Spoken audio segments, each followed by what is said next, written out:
friends, Justice here from Milepost 398, and welcome to the first episode of my new series called The Railfan Guide. In this series, I plan to hopefully help out new railfans, gain railfan knowledge, and get a further in-depth look at the hobby. In the first episode, we are going to dive into a necessity of the hobby, how you as a railfan can identify what railroad you are looking at, and understanding the different railroads and their railroad types. So without further ado, let's dive right into this topic.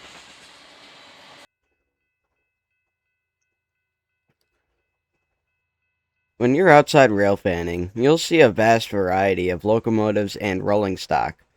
One of the questions you will probably be asking yourself is, who is running that train? Identifying the railroad company, the trackage near you, will help you most likely identify these things. Looking at the locomotives could help you a lot.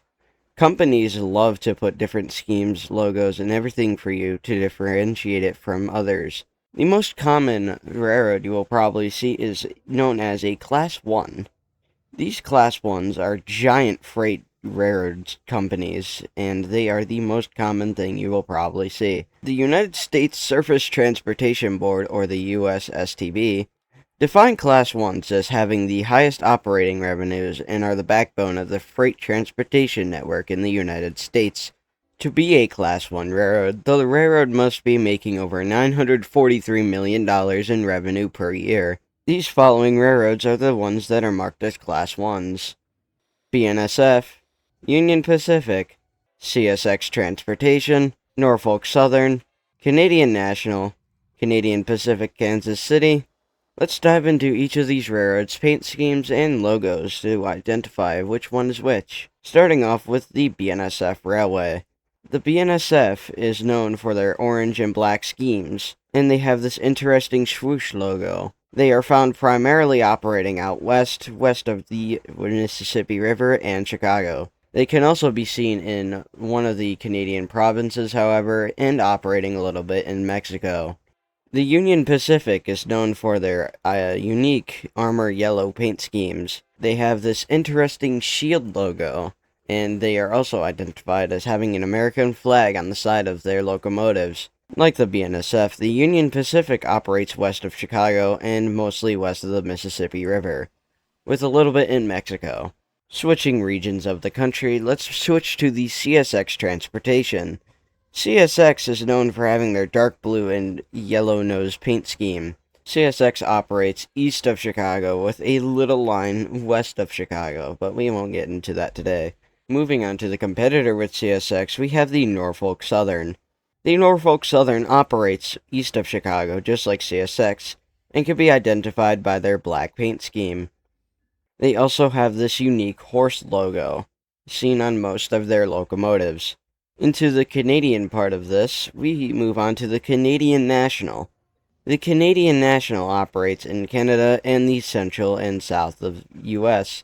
They could be identified by their black, red, and white paint schemes, with the wet noodle logo.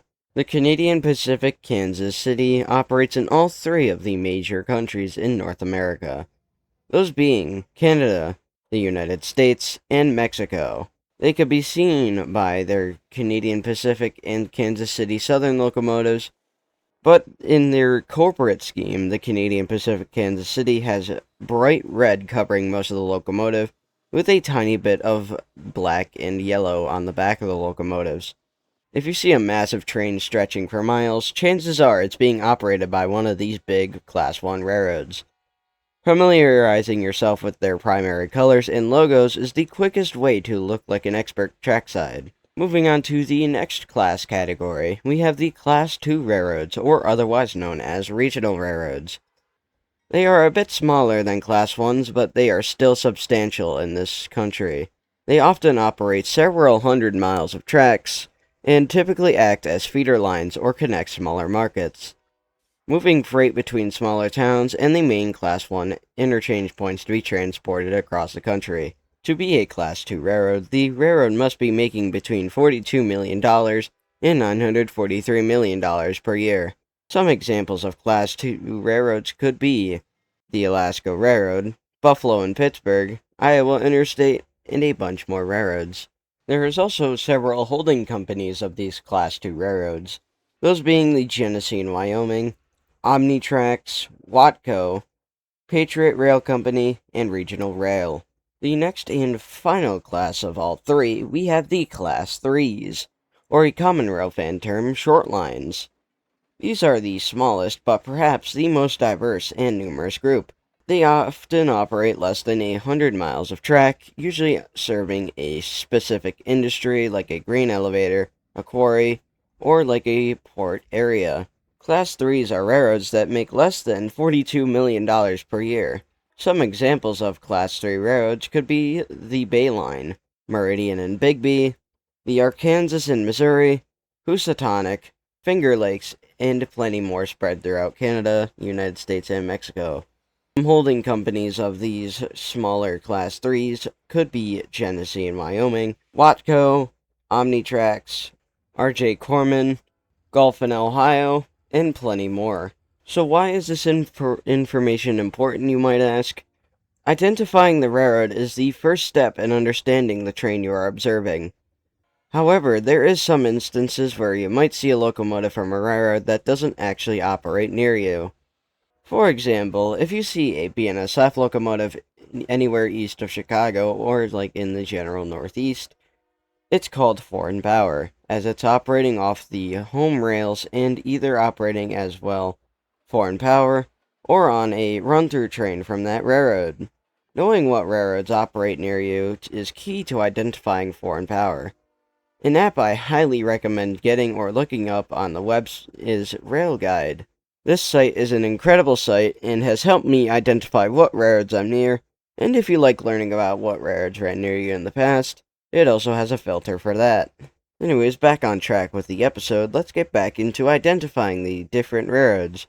We're going to dive into the specific components you need to look at on a locomotive to confirm your identification. Railroads love putting their logos on the front of their locomotives. For example, this locomotive belongs to CSX. How, you may ask? Well, let's look at the nose. You can see the letters CSX on the front of the locomotive and on the sides. Now let's say if there aren't any letters on the nose. The side is typically your best bet to find it. For example, this black and white locomotive is owned by the Norfolk Southern, as seen by the side logo. It says Norfolk Southern underneath the horse logo. Now look at this locomotive. Notice the wings on the nose. This logo belongs to the Union Pacific. Now you might be thinking, Justice, are we seriously going through every railroad right now? Of course not. I personally don't even feel like it either. However, hopefully you'll get the point I was trying to get across. If you aren't sure what you're looking at, just look at the nose or side of the locomotive and it should have a company name somewhere. Well, now that freight is out of the way, I want to discuss passenger trains. Passenger trains carry people either a few miles or maybe across the country. There is 3 types of passenger trains. The longest being long-distance services.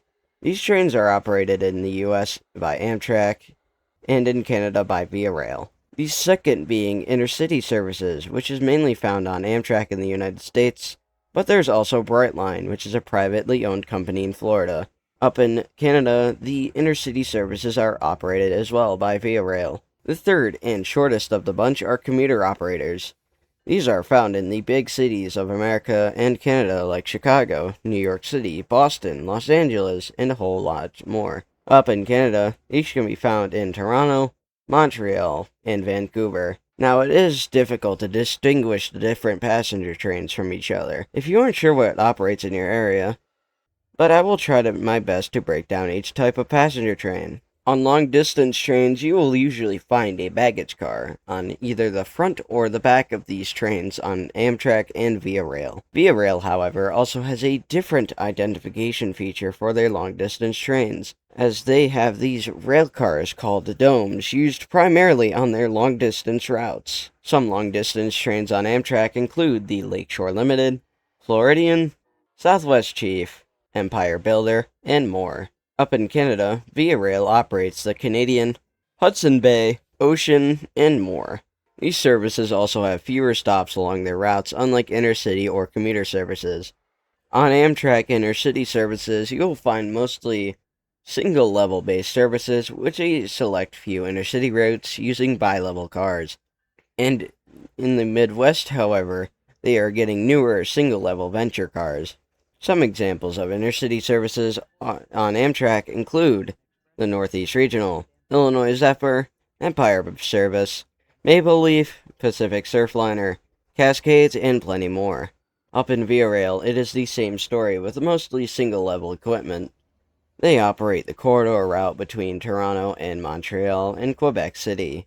And last but not least, we have the commuter services, which, like I said, are seen in the big cities of the United States and in Canada. These trains can vary with equipment, with most using bi-levels. These trains also have the most stops out of any category to help transport as much people as possible between the big cities.